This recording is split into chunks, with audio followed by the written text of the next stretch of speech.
कधी न देता झाले. म्हणलं नाणीसाहेबांच्या तब्येतीची विचारपूस करावी. काय म्हणतं आमचं बाळ? तलवारीशी खेळ म्हणजे लढाई. राणीसाहेब हे डोहाळे म्हणजे योद्धांचे लक्षण.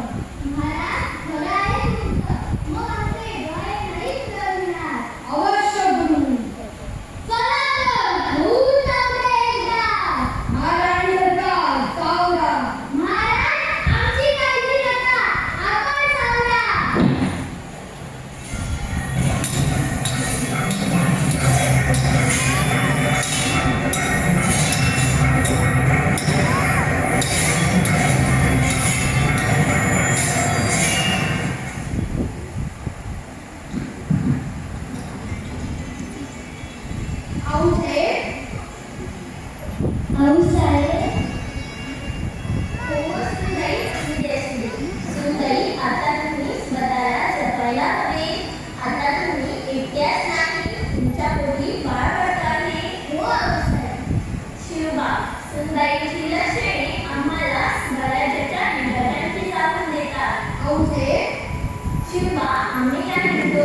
राजगडावरचे वातावरण सईबाईंच्या तब्येतीने पेलणारे नाही.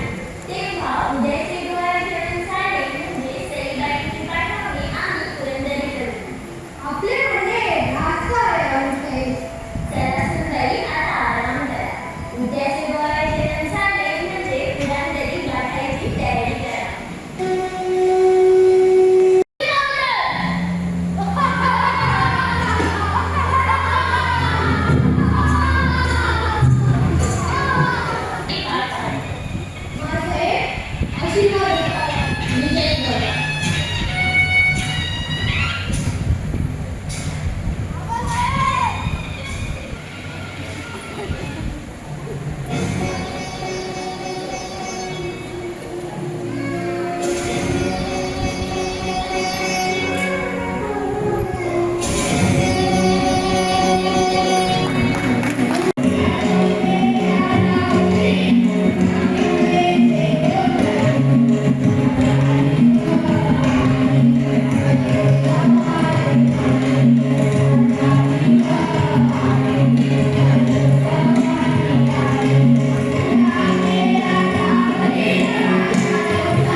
हे नाटक जेव्हा बालनाट्य शिबिर जेव्हा दोन संस्थांनी एखादी येऊन आयोजित केले तेव्हा आम्ही एक पॉईंट केलो की नाट्य बालनाट्य आम्ही करतलो आणि ते उत्तर गावपाक लागून आयज आम्ही फुडें गेल्या दोन संस्था फुडें गेल्या बरेचसे धाकट्या धाकट्या भुरग्यां वांगडा काम करतात.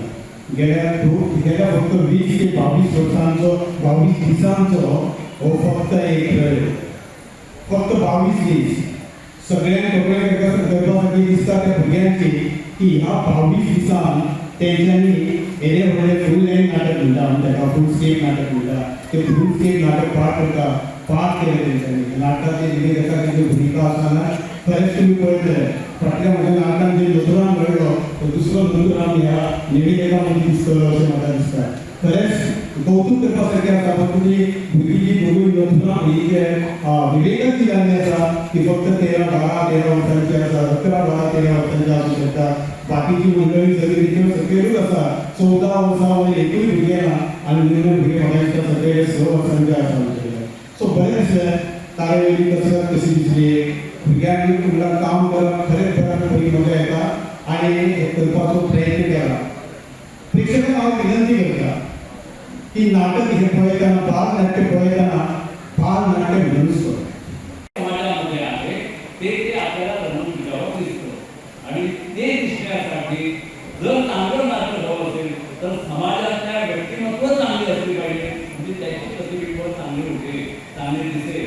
आणि म्हणून आपण नाट्य परंपरा, चित्रपट असेल किंवा कोणतीही कला प्रकार यातून समाजाबद्दलचं जे काय ज्ञान आहे, जे काय आपण समजून घेतो समाजाला, ते व्यक्त करण्याचा प्रयत्न करत असतो.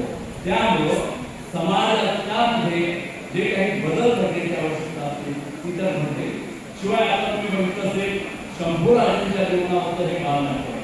आपला इतिहास, दैनिकनामांचा इतिहास हा हसत खेळत नाटकाद्वारे ज्या पद्धतीनं मुलांकडे आणि पालकांपर्यंत पोहोचतो, तो इतिहासाचा धडा वाचून लक्षात येतो. तो इतिहासाचा धडा शिकत असताना मुलं कंटाळतात, काय ते आठवण ठेवायचं त्यांना, काय ती नावं आठवण ठेवायची. पण नाटकात एक एक शब्द ती मुलं पाठ करतात, आठवण ठेवतात आणि आपल्यापर्यंत तेवढ्याच ताकदीनं पोहोचवतात. म्हणून नाटक हे अतिशय प्रभावी माध्यम आहे की समाजाला सुशिक्षित करायचं, स्वतःचा विकास करायचा आणि हे त्यावेळेला चालू राहील. जे पेडण्यासारखे तालुका यामध्ये अग्रगण्य आहे. अनेक नाटकं गोव्यातील संगीत असेल, ऐतिहासिक असेल, ते पेडण्यामध्ये वारंवार होत असतात. आणि आज मला सांगायला अभिमान वाटेल की नथुराम गोडसे, संजय गायकवाडचं नाटक आणि सर्व टी व्ही या सर्वांचं 18 तारखेला रवींद्र भवनमध्ये होतो आहे, होणार आहे. त्यामुळं हा अभिमानाचा क्षण आहे, देवाणघेवाण आहे. आणि तुम्हा सर्वांना एक सूचना वजा विनंती करतोय आणि माहिती ठेवतोय आणि मी 2 शब्द आपल्याकडे घेतो की रवींद्र भवन साखरेनं एक नवीन उपक्रम सुरू केलेला आहे.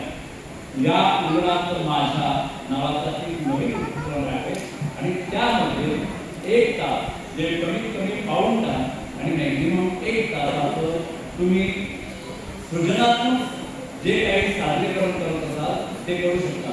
त्यामध्ये बालनाट्य आहे, एकांकिका आहे, दीर्घांक आहे, नृत्य नाट्य आहे, चित्रनाट्य आहे, लोकनाट्य आहे. ज्यामध्ये तुम्हाला सादरीकरण करायचं असेल ते तुम्ही करण्यासाठी तुम्हाला वरून मोबदला रवींद्र भवन देणार आहे.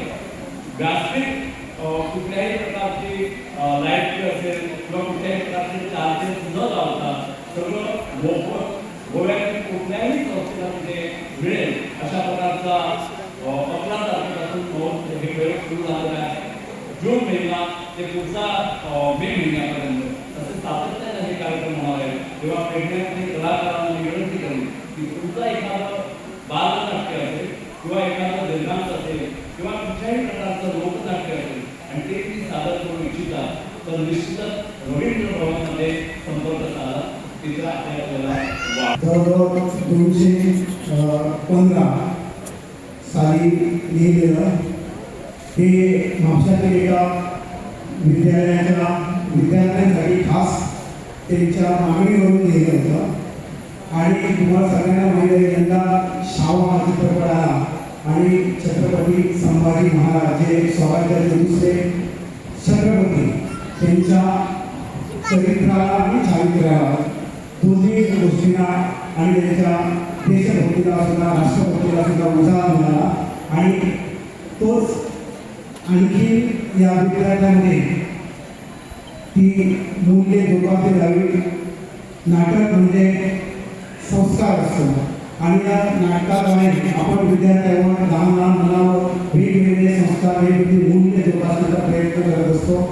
शिक्षण क्षेत्राचे मी संलग्न आहे त्यामुळे सांगतो की नवीन जी नॅशनल एज्युकेशन पॉलिसी 2020 आलेली आहे त्याच्यामध्ये इयत्ता 6वी पासून यंदापासून कला शिक्षण हा विषय समाविष्ट केलेला आहे. आणि त्याच्यामध्ये हार्मोनियम, तबला, गायन, नाट्यकला यासारखे विषय घेतले जातात. आणि प्रत्येक विद्यार्थ्यांनी एक तरी कला विद्यार्थी दशेमध्ये आत्मसात करावी, जेणेकरून तो विद्यार्थी पुढे भविष्यामध्ये जर त्याच्या वाट्याला कुठल्याही कारणामुळे नैराश्य आलं तर त्या नैराश्यावर मात करण्यासाठी ही कला आज शिकवलेली कला त्याला सहाय्य करणारच आहे. शिवाय स्वतःचं करिअर सुद्धा ते या कलेतून निवडू शकतात आणि हाच हेतू लक्षात घेऊन हा विषय शिक्षणामध्ये समावेश केलेला आहे. आणि म्हणून या दोन्ही संस्थांचे आयोजक संस्थांचे मी अभिनंदन करेन, खास करून संजय मयेकर सरांचे की त्यांनी पुढाकार घेऊन आपल्या या सहकार्यातून त्यांची मदत घेऊन त्या छोट्या छोट्या मुलांना जवळजवळ 50-60 विद्यार्थ्यांना बाल कलाकारांना घेऊन हे महानाट्य हे इथं सादर केले आहे. त्यासाठी त्यांचं कौतुक करावं तेव्हा या दोन्ही संस्थांच्या पदाधिकाऱ्यांना आणि त्या कलाकारांना मोठ्याने त्या टाळ्यावरून आम्ही त्यांचं अभिनंदन करूया. आणि पेडणे तालुक्याची जी नाट्य परंपरा आहे ती नाट्य परंपरा जोपासण्यासाठी आणि पुढे नेण्यासाठी हे जे प्रयत्न करत आहे त्या मुलांचं खूप खूप कौतुक करतो. धन्यवाद.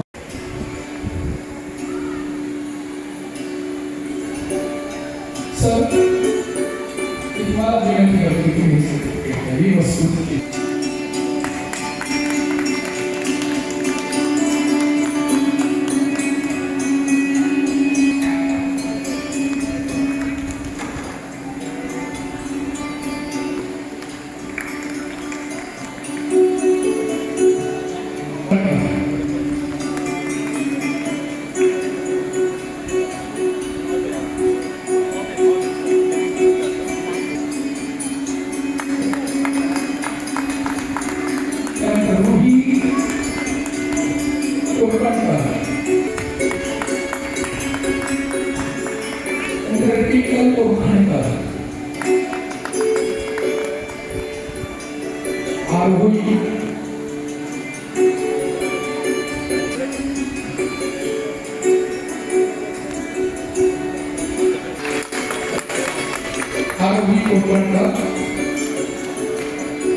रुद्र नाईक जोडणार अभिनंदन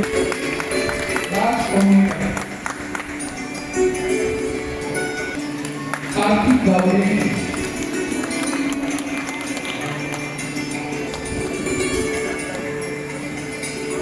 रुद्रावंकर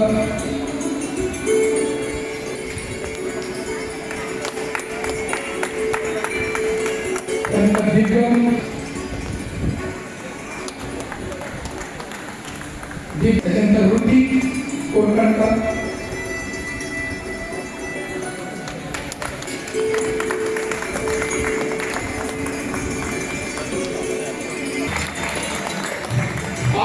हरमलकर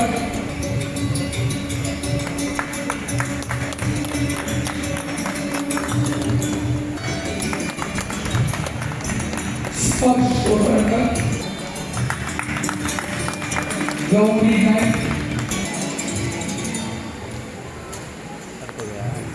संदेश वेरेकर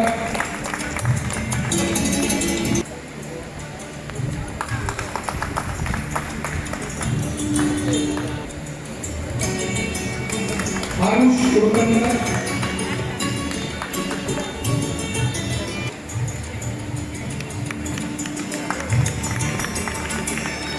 सारांश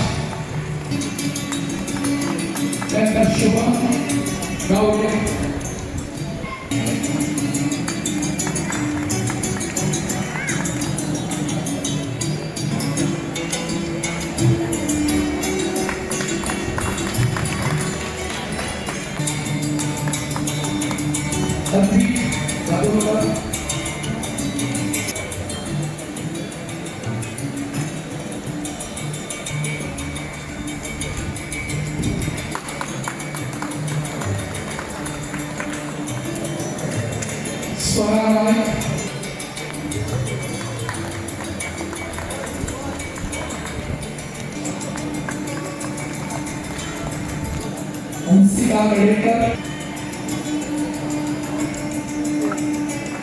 ऐश्वर्या काळे